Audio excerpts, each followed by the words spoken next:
Well, here we are, folks. It's Easter. For those that celebrate Easter just for the fun of the holiday, happy Easter. For those that celebrate it for religious reasons, happy Easter. For those who don't acknowledge it for religious reasons, me being one, happy day. Um, so, the big pharma thing, we're going to go deeper down that rabbit hole. And you've heard talk, you've read comments, you've seen dialogue that alludes to uh, an article that was sent to me by not only a dear friend, but an audience member. Gemini Queen, hi, shout out, I love you, girl. This article, okay, it validates, I believe, okay, one thing for sure, two things for certain I've learned in 53 years of life. I'm not always right. It may, all the pieces may fit upstairs, but that doesn't have to equate to I'm right. And it's taken me a long time to learn that. But I'm keeping that in mind as I say I believe the validation is being offered, not offered, but found within this article and within the research this article has led me to do, not only on the subject matter, but the people that have brought it to the table. That being said,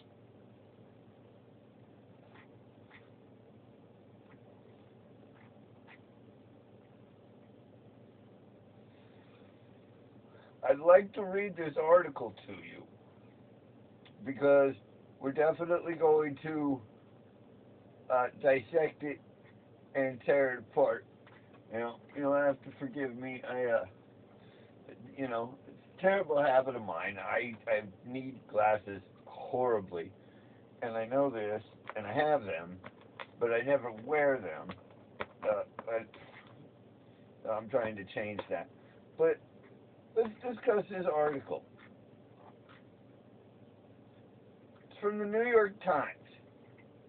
The New York Times Magazine has just published a lengthy article entitled, quote, "Have we been thinking about ADHD all wrong?" End quote. This article is not based on any new discovery in the field of ADHD. There hasn't been any groundbreaking research. It's just a collection of existing studies, some dating back over a decade, along with testimony from researchers who were once leading voices promoting ADHD medication. Now, after thinking about things for a while, they admit they were completely wrong. The article opens with researcher James Swanson. Right there, I'm going to pause in the reading, folks, because it's noteworthy. It's worth mention that this particular researcher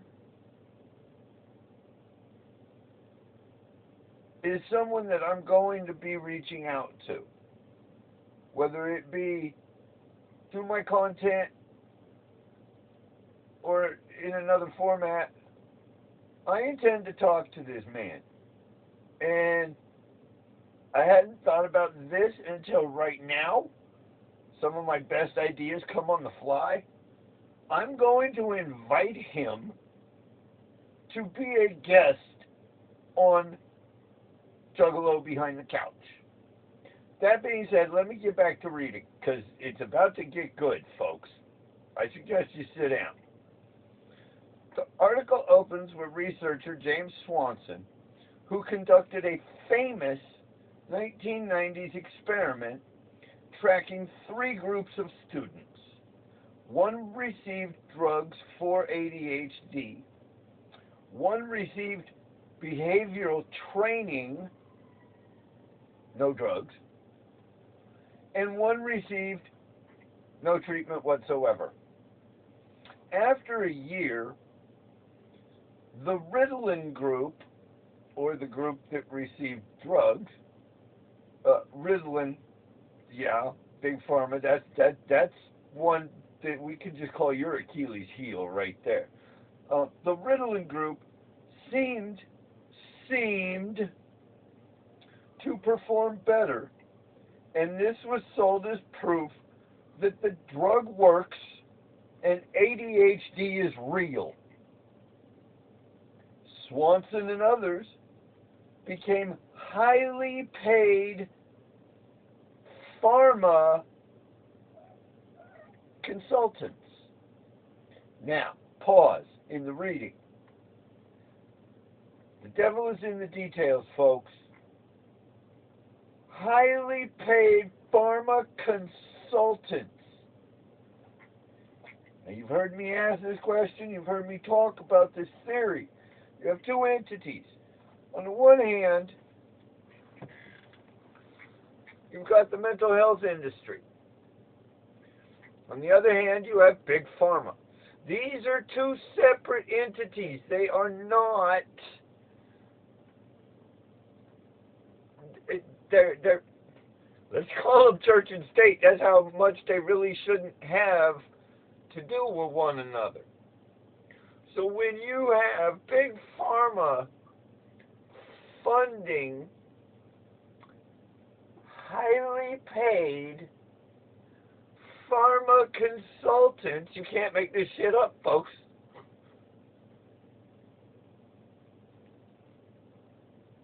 Now, you don't think Big Pharma's in the habit of shelling out money to the tune of highly paid without expecting something in return, correct?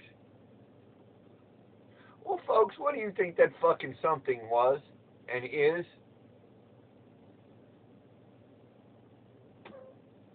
Big Pharma is basically telling the mental health industry, you're going to be our drug dealers. Facts. That's what it is. Now, let's continue, shall we? Where did I leave off? Here we go. Hi, Trap. Come here, baby.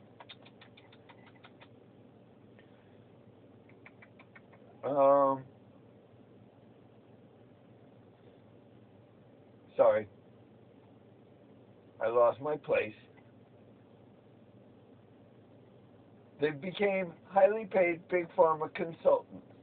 This was all despite the fact that even if the drugs, ow, you don't have to bite my foot. I'm shooting content like you wanted me to. Sorry, folks. This was all despite the fact that even if the drugs helped behavior, that doesn't prove a disorder exists.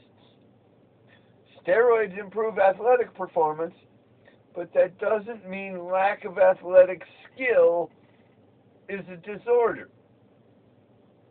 And as the Times now admits, even that supposed improvement disappeared within 36 months. Now let's tear that up. Let's dive into what I just read a little bit here, because it gets kind of murky. They're saying that the drugs help the behavior, but from a scientific standpoint, that did not prove that a disorder existed. Okay, folks? It just helped their behavior. And you would think, worth noting, but never really given any attention, was the key fact within this research, the key data, that improvement, that help, only lasted as long as 36 months anyway.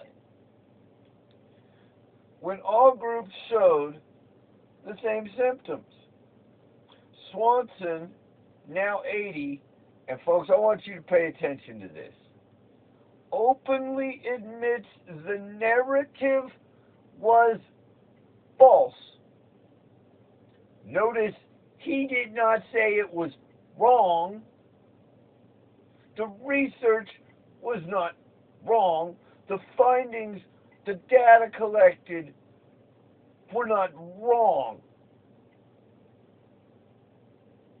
The narrative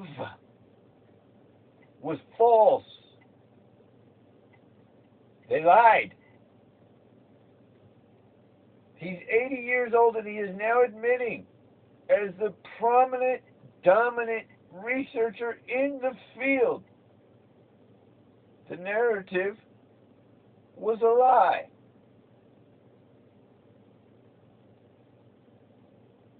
Not the research was wrong. Now, goes on to say, admits the narrative was false and says, quote, there are things about the way we do this work that are just definitely wrong, end quote. Other top scientists are walking back their claims as well. In 2017, Dutch neuroscientist Martine Hoogman, I apologize, Ms. Hoogman, if I'm butchering your name, declared her high-powered analysis provided ADD is a brain disorder. But now she says the data actually showed that brain volumes of people with and without ADHD are almost identical. Okay, she doesn't say her research was wrong and she now has found out the right research. She says, as a, in her own words, high-powered analysis that proved ADHD was a brain disorder, that information actually showed no difference between the brain images of someone with the disorder and someone without it. That's what it showed. But as Swanson admitted earlier in this reading, the narrative was again false. These highly paid pharma consultants were openly lying. To what end? To put as many fucking people on Ritalin as big pharma wanted. Not as the mental health industry and its patients needed. The agenda was money and the pushing of drugs, not the treatment of the mentally ill.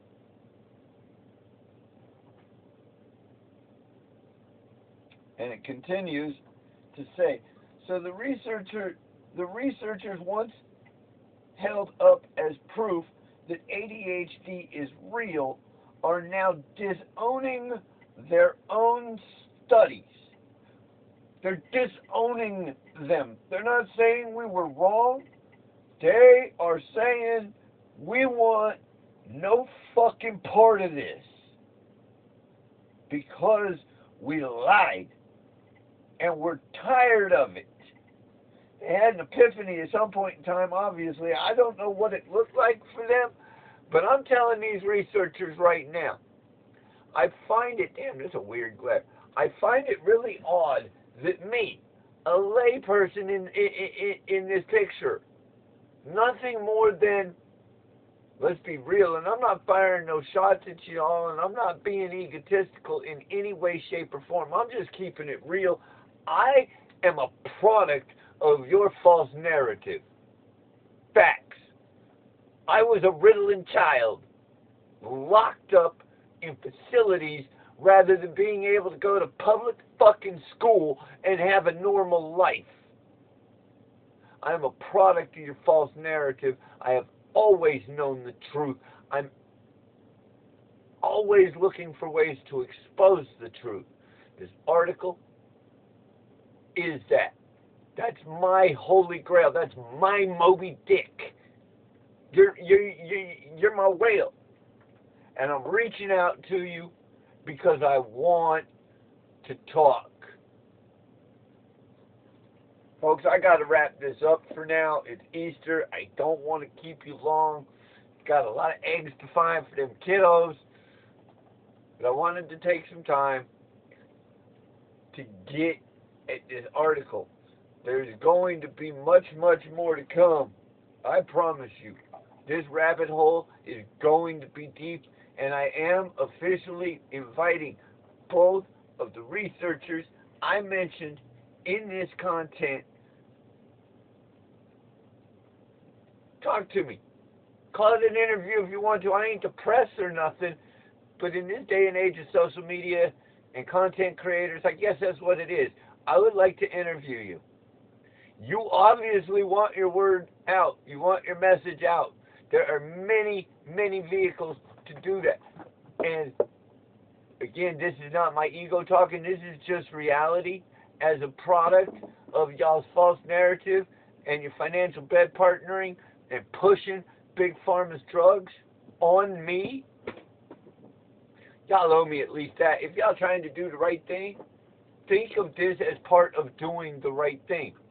I have a very powerful message because it's the same one you have. So if it's powerful for you, I've been spitting the same truth that you guys have been hiding forever. It's like the X-Files. It's the weird shit. Y'all researchers, Hoogman and Swanson,